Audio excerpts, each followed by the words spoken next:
রাসূলুল্লাহ সাল্লাল্লাহু আলাইহি ওয়াসাল্লাম বলেন, মান সামা রমাজান, যে ব্যক্তি রমজানের রোজা রাখে, সুম্মা আতবাআহু সিত্তাম মিন শাওয়াল, অথবা শাওয়াল মাসের 6টা রোজা রাখবে। আজকে শাওয়াল মাসের 19 তারিখ, এখনো 9-11 দিন বাকি আছে।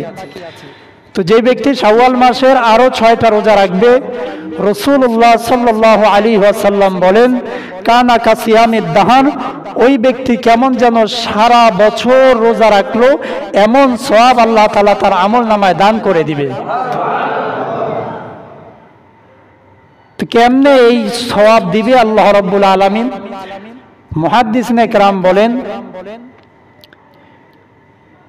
হাদিস শরীফের মধ্যে আসছে, কোন বান্দা যদি একটা নেক আমল করে,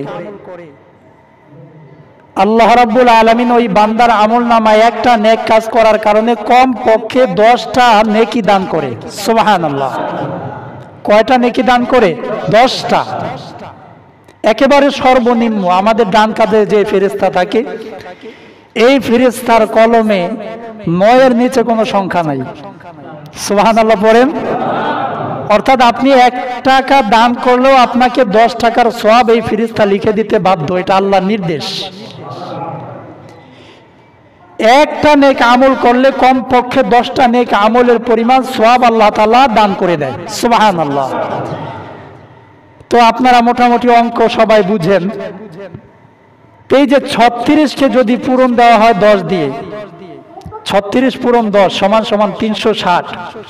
অর্থাৎ আমরা 60 বলি আর 65 বলি।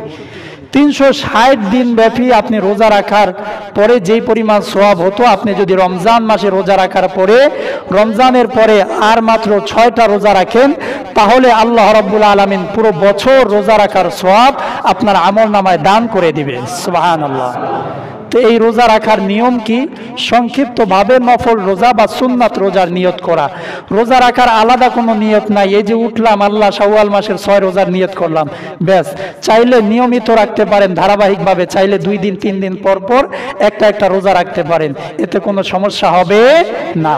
আল্লাহ তাআলা আমাদেরকে যে সংক্ষিপ্ত আলোচনা করলাম, শাওয়াল মাসের এই রোজাগুলো রাখার তৌফিক দান করেন, পড়েন আমিন।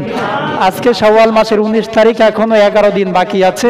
আমাদের মা বোনদেরকে জানিয়ে দিবেন, যারা শাওয়াল মাসে রোজা রাখতে চায় তারা যেন এই 6টা রোজা রাখে। আল্লাহ আমাদের সবাইকে এই রোজাগুলো সুন্দরভাবে রাখার এবং আদায় করার তৌফিক দান করেন, আমিন।